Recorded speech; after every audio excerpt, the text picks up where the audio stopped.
Hello guys, current affairs funda में आप सभी का स्वागत है। मैं हूं आपके साथ अभिषेक शर्मा और आज के इस वीडियो सेशन में हम 19 सितंबर तक के सभी इंपॉर्टेंट करंट अफेयर्स कवर करने वाले हैं। हमेशा की तरह आप इस वीडियो को अंत तक जरूर देखिएगा। आज भी आपको काफ़ी कुछ जानने के लिए मिलेगा। सेशन की शुरुआत करने से पहले आप सभी को बताना चाहूँगा, यदि आप हमारे daily current affairs PDF, weekly PDF, monthly PDF और हर महीने की banking and economic awareness PDF चाहते हैं तो करंट अफेयर्स फंडा का 1 मेंबरशिप प्लान आप ज्वाइन कर सकते हैं, जिसका लिंक आपको वीडियो के डिस्क्रिप्शन में या फिर फर्स्ट कमेंट में मिल जाएगा। आपको बता दें, इस 1 ईयर मेंबरशिप प्लान के तहत जितना भी हमारा पीडीएफ कंटेंट है वो हम आपको 1 साल तक के लिए प्रोवाइड कराते हैं, जिसे आप डाउनलोड कर सकते हैं, प्रिंट आउट भी निकलवा सकते हैं। इसके लिए चाहे तो आप करंट अफेयर्स फंडा ऐप को यूज़ कर सकते हैं या फिर अपने लैपटॉप या सिस्टम की मदद से वेब लॉगिन भी कर सकते हैं। कोई भी आपका एग्जाम हो, banking, SSC, railway, state, PCS, जहाँ पर भी जनरल अवेयरनेस या करंट अफेयर्स पूछे जाते हैं, सभी एग्जाम्स के लिए हमारा पीडीएफ कंटेंट काफ़ी यूज़फुल है। इस पीडीएफ कोर्स में हम आपको RBI circulars, financial awareness, digital awareness, banking awareness, general and economic awareness, ये सभी कुछ प्रोवाइड करा रहे हैं। इस बार आपने देखा होगा आईबीपीएस पीओ रिक्रूटमेंट नोटिफिकेशन 2025 में अगर आप मेंस एग्जाम के सिलेबस में देखें तो क्लियरली मेंशन है जनरल अवेयरनेस के साथ साथ आरबीआई सर्कुलर्स टॉपिक भी वहाँ पर दिया हुआ है, यानी कि वहाँ से भी क्वेश्चन आपसे पूछे जाएंगे, आपको पढ़कर जाना है। आरबीआई सर्कुलर्स आप आरबीआई की वेबसाइट से पढ़ सकते हैं, वहाँ पर उपलब्ध रहते हैं। पर प्रॉब्लम यह आएगी आप लोगों के साथ, आप एस्पिरेंट्स हैं और आपके लिए समय काफ़ी महत्वपूर्ण है। और ये अगर आप आरबीआई सर्कुलर्स पढ़ने जाएंगे पिछले 5-6 महीने के तो काफ़ी टाइम कंज्यूमिंग आपके लिए हो जाएगा, क्योंकि एक तो काफ़ी लेंदी होते हैं और फाइनेंशियल और इकोनॉमिक टर्म्स इनमें काफ़ी यूज़ होती है। तो इससे आपके जो और सब्जेक्ट्स हैं उनमें आप ज़्यादा समय नहीं दे पाएंगे। तो इसी काम को आसान बनाया करंट अफेयर्स फंडा ने। हमने इस पीडीएफ कोर्स में जितने भी आरबीआई सर्कुलर्स हैं पिछले 5-6 महीनों के, उन सभी को पीडीएफ फॉर्मेट में तैयार किया है, वो भी काफ़ी ईजी लैंग्वेज में बनाया है उनको, और जितने भी महत्वपूर्ण पॉइंट्स हैं सबको लिया है। साथ ही साथ एमसीक्यूज़ भी ऐड कर दिए हैं। तो एक बार आप आरबीआई सर्कुलर्स पढ़ लेंगे, उसके बाद वहीं पर आप एमसीक्यूज़ की प्रैक्टिस भी कर सकते हैं। अच्छे से आपके आरबीआई सर्कुलर्स तैयार हो जाएंगे। तो इसी पीडीएफ कोर्स में हमने प्रोवाइड कराए हैं आपको। और बैंकिंग अवेयरनेस जो हम पहले अलग से प्रोवाइड कराते थे, अलग से कोर्स होता था, वो भी इसी में इंक्लूड कर दिया है इसी पीडीएफ पैकेज में। कंप्लीट बैंकिंग अवेयरनेस हमने आपको पढ़ाया, न केवल आपके बैंक की मेंस एग्जाम, बल्कि अगर आप बैंक के इंटरव्यूज़ देते हैं जैसे SBI PO, IBPS PO, RRB PO, even RBI grade B, तो इन इंटरव्यूज़ में जो बैंकिंग नॉलेज आपसे पूछी जाती है उसे भी आप आंसर कर पाएंगे इस कोर्स को पढ़कर। एसएससी, रेलवे, स्टेट पीसीएस जैसे एग्जाम्स में जो इंडियन इकोनॉमी पर क्वेश्चंस पूछे जाते हैं उसे भी आप आंसर कर पाएंगे। कंप्लीट इंडियन इकोनॉमिक्स में पढ़ाया गया है। और इंश्योरेंस से संबंधित भी बेसिक जानकारी इसमें दी गई है। एक अलग से चैप्टर है बेसिक्स, वहाँ से क्लियर हो जाएंगे इंश्योरेंस के। तो ए टू जेड सब कुछ आपको एक ही पीडीएफ कोर्स में मिल रहा है, वो भी 1 साल की वैलिडिटी के साथ। तो साल भर जितने भी आपके एग्जाम्स होंगे जहाँ पर भी जनरल अवेयरनेस या करंट अफेयर्स पूछ जाएंगे, सब एग्जाम्स में यही कोर्स आपका इनफ रहेगा। मिलेगा कहाँ पर? करंट अफेयर्स फंडा ऐप पर। ऐप का लिंक वीडियो के डिस्क्रिप्शन में भी दिया गया है और फर्स्ट कमेंट में भी पिन कर दिया गया है। लिंक पर क्लिक कीजिए, ऐप को इंस्टॉल कीजिए, लॉगिन करने के बाद एक कोर्स आप बाय कर पाएंगे। फिर भी कोई डाउट अगर आपका रहता है तो हमारा कस्टमर केयर नंबर है 8448169188, इस पर आप कॉल कीजिए या फिर व्हाट्सएप करके भी जानकारी प्राप्त कर सकते हैं। तो बिना किसी देरी के शुरुआत करते हैं इस वीडियो सेशन की। सेशन की शुरुआत हमेशा की तरह क्वेश्चन ऑफ द डे से करेंगे, जिसका आंसर आपको भी कमेंट बॉक्स में करना है। पूछ रहे हैं कि फोर्ट अगुआडा कहाँ है, वेयर इज फोर्ट अगुआडा, जल्दी से आंसर कर दीजिए। कई एग्जाम में पूछा गया है क्वेश्चन। ऑप्शन है गोवा, केरल, राजस्थान या फिर महाराष्ट्र। जल्दी से आंसर कर दीजिए, फिर हम आगे बढ़ते हैं। और इस तरह के क्वेश्चन यदि आप प्रैक्टिस करना चाहते हैं तो मैं टेलीग्राम पर जरूर ज्वाइन कीजिएगा। करंट अफेयर्स फंडा नाम से हमारा टेलीग्राम चैनल है।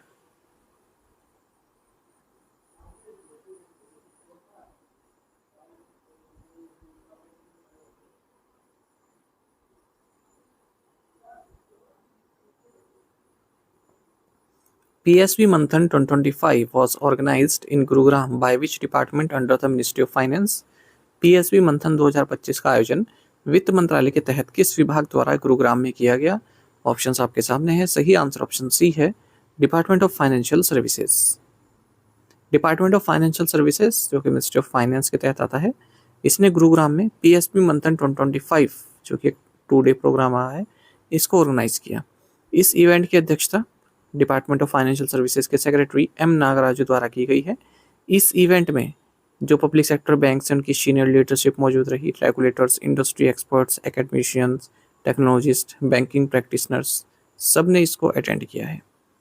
गवर्नमेंट का एक एम है जो यहाँ पर बताया भी गया है इस प्रोग्राम के तहत कि कम से कम 2 पब्लिक सेक्टर बैंक्स वर्ल्ड के टॉप 20 बैंक्स में अपनी जगह बना पाएँ, ऐसा गवर्नमेंट का लक्ष्य है। अभी तक केवल टॉप 50 बैंक्स में स्टेट बैंक ऑफ इंडिया ही है, अगर हम एसेट साइज के हिसाब से देखें। Where is the Veer Savarkar sports complex located? Veer Savarkar खेल परिसर कहाँ स्थित है? ऑप्शंस आपके सामने है। सही आंसर ऑप्शन सी है, Ahmedabad. Union home minister and minister of corporation Amit Shah ने वीर सावरकर स्पोर्ट्स कॉम्प्लेक्स को इनोग्रेट किया है नारायणपुरा अहमदाबाद में। 825 करोड़ रुपए की लागत से बना है और आपको बता दें ये भारत का लार्जेस्ट स्पोर्ट्स कॉम्प्लेक्स है। In context of insurance what does BSIF stand for? बीमा के संदर्भ में BSIF का क्या अर्थ है? ऑप्शंस आपके सामने है। सही आंसर ऑप्शन ए है, बीमा सुगम इंडिया फेडरेशन। अजय सेठ जो कि चेयरमैन है insurance regulatory and development authority of India IRDI के, इन्होंने ऑफिशियल वेबसाइट लॉन्च की है बीमा सुगम इंडिया फेडरेशन की। बीमा सुगम इंडिया फेडरेशन की जो वेबसाइट है ये ऑनलाइन प्लेटफॉर्म है और IRDI, life insurance council, general insurance council द्वारा इसको इनपुट दिया गया है और इसमें जो भी इंडिविजुअल्स हैं जितनी भी उनकी इंश्योरेंस नीड्स हैं वो सब फुलफिल किए जा सकते हैं केवल एक ही प्लेटफॉर्म पर, पॉलिसी बाय करने से लेकर क्लेम सेटलमेंट तक। राकेश जोशी ये IRDI के एक्स मेंबर हैं, ये इस BSIF के चेयरमैन हैं और प्रसून सिकदार ये MD एंड CEO हैं इस BSIF के। तो एक ट्रिनिटी मॉडल है, बीमा ट्रिनिटी मॉडल 3 प्रोडक्ट हैं इस तरह से, जैसे एक तो बीमा सुगम है, एक बीमा विस्तार भी है और एक बीमा वाहक है। ठीक है, तो ये 3 चीजें याद रखिएगा। With the addition of 7 new sites, how many total properties are now from India on tentative list of UNESCO's World Heritage? 7 नए स्थलों के जुड़ने के साथ अब भारत की कुल कितनी संपत्तियां यूनेस्को की विश्व धरोहर की अनंतिम सूची में शामिल है? राइट आंसर ऑप्शन सी है, 69। 7 नई properties UNESCO's world heritage site में भारत ने टेंटेटिव लिस्ट में ऐड की हैं भारत की ओर से। ये 7 प्रॉपर्टीज हैं जो नेचुरल कैटेगरी में इंक्लूड की गई हैं। डेक्कन ट्रैप्स पंचगनी, महाबलेश्वर महाराष्ट्र, दोनों ही महाराष्ट्र में आती हैं। Geological heritage of Saint Mary's island cluster Udupi Karnataka. Meghalayan age caves east Khasi hills Meghalaya में है। नागा हिल्स ऑफिलाइट ये भी नागालैंड में है। अदर प्रॉपर्टीज जो नेचुरल हेरिटेज में है, Erramatti Dibbalu Visakhapatnam Andhra Pradesh, natural heritage of Tirumala hills Andhra Pradesh और natural heritage of Varkala Kerala, इन सभी को ऐड किया गया है टेंटेटिव लिस्ट में। तो इस तरह से यूनेस्को वर्ल्ड हेरिटेज में जो भारत की ओर से टेंटेटिव लिस्ट में प्रॉपर्टीज हैं इनकी संख्या 69 हो गई है। 49 तो कल्चर कैटेगरी में है, 3 मिक्स कैटेगरी में और 17 है नेचुरल कैटेगरी में। किसी भी अगर आप वर्ल्ड हेरिटेज लिस्ट में अपनी किसी प्रॉपर्टी को लिस्ट करना चाहते हैं तो उससे पहले आपको टेंटेटिव लिस्ट में ऐड कराना पड़ता है। How many medals did India win at the world boxing championships 2025 at Liverpool? Liverpool में आयोजित विश्व मुक्केबाजी चैंपियनशिप 2025 में भारत ने कितने पदक जीते हैं? राइट आंसर ऑप्शन सी है, 4। तो आप देख सकते हैं पहले नंबर पर कजाकिस्तान है, दूसरे पर उज्बेकिस्तान है, तीसरे पर इंडिया है। भारत की मेडल टैली, तो भारत ने अपना कैंपेन फिनिश कर दिया है world boxing championship 2025 Liverpool England में 4 मेडल्स के साथ, जिसमें 2 गोल्ड है। तो जैस्मिन लेम्बोरिया 57 kg में और मीनाक्षी हुडा 48 kg में इन्होंने गोल्ड मेडल्स जीते हैं। नुपुर शेरवान इन्होंने 80+ kg में सिल्वर जीता है और ओलंपियन पूजा रानी ने 80 kg कैटेगरी में ब्रॉन्ज मेडल जीता है। कजाकिस्तान ने इस 2025 वर्ल्ड बॉक्सिंग चैंपियनशिप को टॉप किया है। फर्स्ट रहा है ओवरऑल स्टैंडिंग में, 10 मेडल्स इसने जीते हैं, 7 गोल्ड, 1 सिल्वर, 2 ब्रॉन्ज के साथ। उज्बेकिस्तान दूसरे नंबर पर है और अपना भारत तीसरे नंबर पर रहा है। Who is the head of the RBI's regulatory review cell RRC? RBI के नियामक समीक्षा प्रकोष्ठ के अध्यक्ष कौन है? राइट आंसर ऑप्शन डी है, Rana Ashutosh Kumar Singh. Reserve Bank of India ने एक रेगुलेटरी रिव्यू सेल कॉन्स्टिट्यूट किया है। जो रेगुलेशंस हैं, ठीक है, उनको टाइम टाइम पर RBI आसान बनाता रहता है, ठीक है, ताकि जो उनको फॉलो करने वाले हैं, जो रेगुलेशन जिन पे अप्लाई होते हैं, उन्हें कोई दिक्कत ना आए उनके साथ कंप्लायंस करने में। तो ये जो रेगुलेटरी रिव्यू सेल है इसको हेड कर रहे हैं स्टेट बैंक ऑफ इंडिया के मैनेजिंग डायरेक्टर राणा आशुतोष कुमार सिंह, और इसमें 5 और भी मेंबर्स हैं। ये इंश्योर कर रहे हैं कि हर 5-7 साल में जो RBI के रेगुलेशंस हैं उनका इंटरनल रिव्यू किया जाए। तो ये जो आरआरसी है इसको डिपार्टमेंट ऑफ रेगुलेशन के तहत बनाया गया है, 1 अक्टूबर 2025 से ये लागू होगा। Which company signed a launch agreement with New Space India Limited to place its ISSA J1 satellite into orbit? किस कंपनी ने अपने ISSA J1 उपग्रह को कक्षा में स्थापित करने के लिए न्यू स्पेस इंडिया लिमिटेड के साथ प्रक्षेपण समझौते पर हस्ताक्षर किए हैं? राइट आंसर ऑप्शन डी है astro scale Japan. Astro scale Japan ने लॉन्च एग्रीमेंट साइन किया है न्यू स्पेस इंडिया लिमिटेड के साथ, जो कि कमर्शियल आर्म है Indian space research organisation ISRO की। इसके तहत जो एस्ट्रो स्केल जापान है, इसकी जो ISSA J1 सैटेलाइट इसको ऑर्बिट में स्थापित किया जाएगा। इसको लॉन्च किया जाएगा इंडिया के पोलर सैटेलाइट लॉन्च व्हीकल से, सतीश धवन स्पेस सेंटर से, जो कि श्रीहरिकोटा आंध्र प्रदेश है, और 2027 में स्प्रिंग के टाइम पर इसको लॉन्च किया जाएगा। ISSA J1 इसका मतलब है in situ space situational awareness Japan 1। VinFast Auto India has signed an MOU with which bank for auto and inventory financing? VinFast Auto India ने ऑटो और इन्वेंट्री फाइनेंसिंग के लिए किस बैंक के साथ समझौता ज्ञापन पर हस्ताक्षर किए हैं? राइट आंसर ऑप्शन बी है ICICI बैंक। तो VinFast Auto India जो कि सब्सिडरी है VinFast की, इसने मेमोरेंडम ऑफ अंडरस्टैंडिंग साइन किया है ICICI बैंक के साथ, जिसके तहत जो ऑटो एंड इन्वेंट्री फाइनेंसिंग है वो प्रोवाइड की जाएगी डीलर्स को, जो VinFast Auto India के डीलर्स हैं उन्हें। तो यानी कि ICICI बैंक की ओर से जो फाइनेंस की सुविधा है वो प्रोवाइड की जाएगी VinFast Auto India के कस्टमर्स को। How much additional stake has Sumitomo Mitsui banking corporation agreed to buy in Yes Bank? Sumitomo Mitsui banking corporation Yes Bank में कितने अतिरिक्त हिस्सेदारी खरीदेगा? राइट आंसर ऑप्शन सी है 4.2%। तो सुमितोमो मित्सुई फाइनेंशियल ग्रुप की जो बैंकिंग आर्म है ये एग्री हो गया है कि हम एडिशनल 4.2% स्टेक बाय करेंगे यस बैंक में। किससे लेंगे? कैरलिल ग्रुप से 51 बिलियन येन में। तो सुमितोमो मित्सुई बैंकिंग कॉर्पोरेशन ये जापान का सेकंड लार्जेस्ट लेंडर एसेट के हिसाब से, और इससे पहले ये 20% स्टेक हासिल कर चुका है इस मुंबई बेस्ड यस बैंक में। मई के टाइम में डील अनाउंस हुई थी और सेंट्रल बैंक से इसे मंजूरी मिल गई थी कि 24.99% ये स्टेक हासिल करेगा यस बैंक में अगस्त के टाइम पर। स्टेट बैंक ऑफ इंडिया को 88.89 बिलियन रुपीस प्राप्त हुए हैं।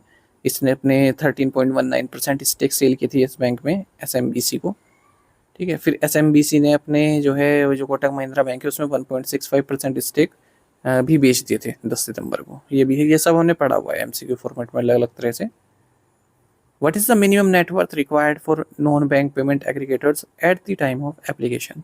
आवेदन के समय गैर बैंक भुगतान एग्रीगेटर्स के लिए आवश्यक न्यूनतम निवल मूल्य क्या है? राइट आंसर ऑप्शन बी है 15 crore rupees. Reserve Bank of India ने guidelines on regulation of payment aggregators and payment gateways इसको रोल आउट किया है, और जो बेसलाइन टेक्नोलॉजी स्टैंडर्ड्स हैं उनको रिकमेंड किया है पेमेंट गेटवेज के लिए, ताकि सेफ्टी ट्रांसपेरेंसी लाई जा सके डिजिटल पेमेंट इकोसिस्टम में। तो इस RBI गाइडलाइंस के अनुसार जो नॉन बैंक पेमेंट एग्रीगेटर्स हैं उन्हें RBI की ऑथराइजेशन प्राप्त करनी होगी payment and settlement system act 2007 के तहत, और इन एंटिटीज़ के पास मिनिमम नेटवर्थ 15 करोड़ रुपीज़ की होनी चाहिए जब ये एप्लीकेशन दे RBI को। और थर्ड फाइनेंशियल ईयर जब इनकी एप्लीकेशन एक्सेप्ट हो जाए तो उसके तीसरे फाइनेंशियल ईयर तक 25 करोड़ रुपए इनकी मिनिमम नेट वर्थ हो जानी चाहिए, ठीक। और कोई भी चेंज करते हैं अगर ये मैनेजमेंट में अपने, तो RBI को 15 दिन के अंदर अंदर ये रिपोर्ट करेंगे। What was India's overall unemployment rate in August 2025? अगस्त 2025 में भारत की कुल बेरोजगारी दर कितनी रही? राइट आंसर ऑप्शन सी है 5.1%। तो ओवरऑल अनएम्प्लॉयमेंट रेट भारत में डिक्लाइन हुआ है, अगस्त में 5.1% रहा है, ऐसा मिनिस्ट्री ऑफ स्टैटिस्टिक्स के डेटा में बताया गया है।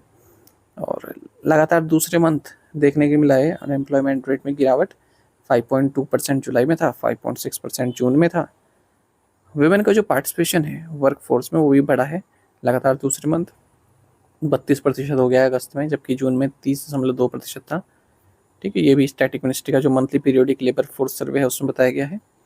मेल अनएम्प्लॉयमेंट रेट 5 मंथ के लोवेस्ट लेवल पर है, 5% है।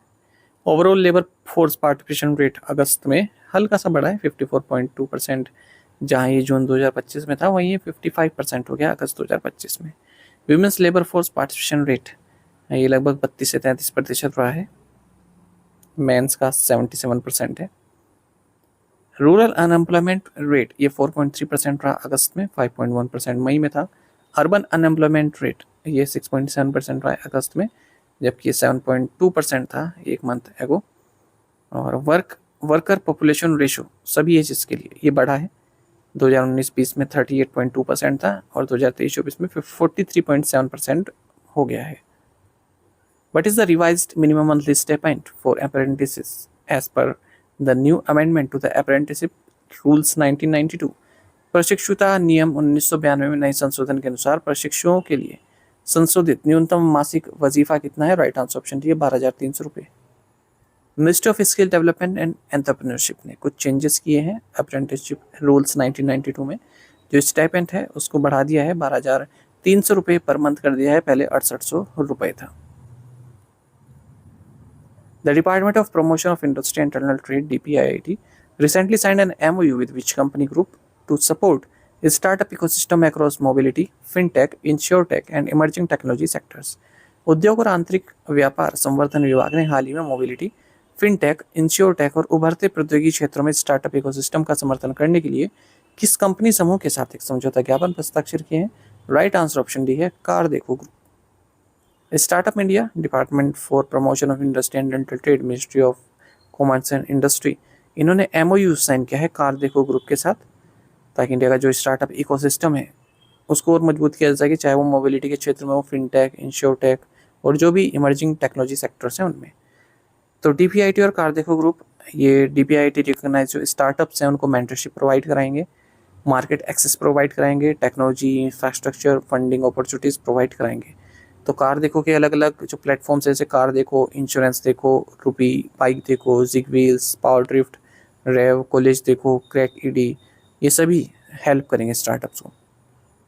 Godrej Enterprises recently signed a contract with which French company to manufacture critical components for the LEAP engine? Godrej Enterprises ने हाल ही में LEAP इंजन के महत्वपूर्ण घटकों के निर्माण हेतु किस फ्रांसीसी कंपनी के साथ अनुबंध पर हस्ताक्षर किए हैं? राइट आंसर ऑप्शन डी है saffron aircraft engines. Godrej enterprises groups aerospace business ने कॉन्ट्रैक्ट साइन किया है फ्रांस के सैफ्रन एयरक्राफ्ट इंजन्स के साथ, ताकि क्रिटिकल कंपोनेंट्स मैन्युफैक्चर किए जा सके लीप इंजन के लिए, जिसे CFM इंटरनेशनल द्वारा बनाया गया है, जो कि 50-50 जॉइंट वेंचर है GE एरोस्पेस और फ्रेंच मैन्युफैक्चर के बीच में। इस 5 ईयर एग्रीमेंट के जरिए जो गोदरेज है वो titanium based complex ventilation assemblies manufacture करेगा इन लीप इंजन्स के लिए। In the women's hockey Asia cup 2025 which team defeated India in the final?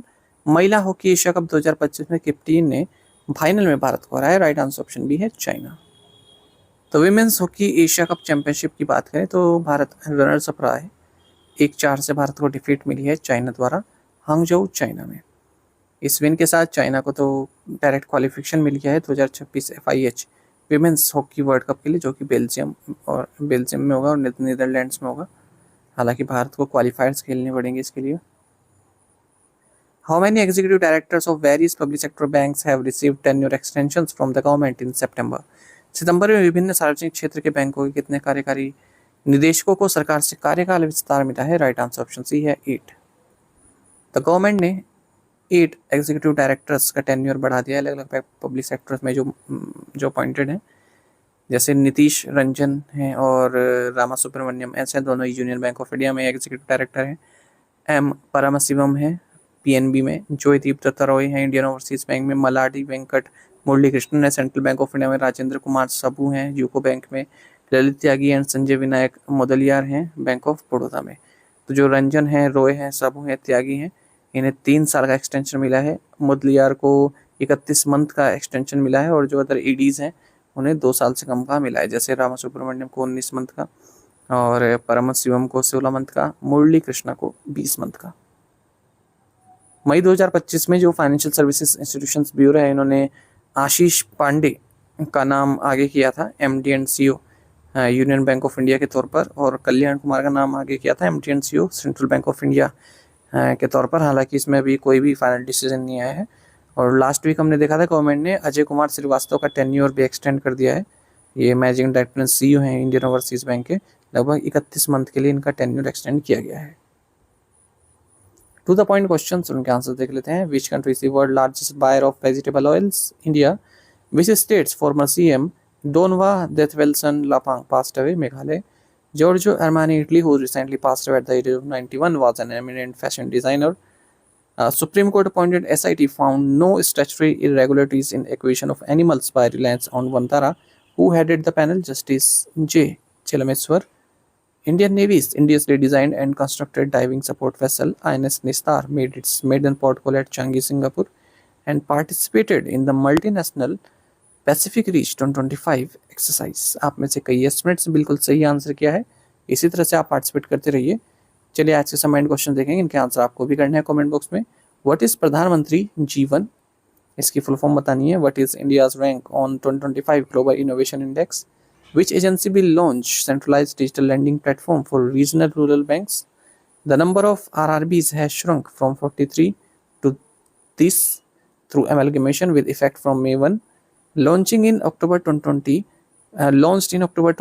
the scheme for special assistance to states for capital investment is a central government initiative that provides this year interest-free loans to state government to fund capital expenditure projects. इन पांचों questions के answer आपको comment box में करने हैं। यदि एक question का answer भी आता है वो भी आप हमें अवश्य बताइएगा। साथ ही हमें टेलीग्राम पर जरूर ज्वाइन करें। करंट अफेयर्स फंडा नाम से हमारा टेलीग्राम चैनल है। Thank you guys.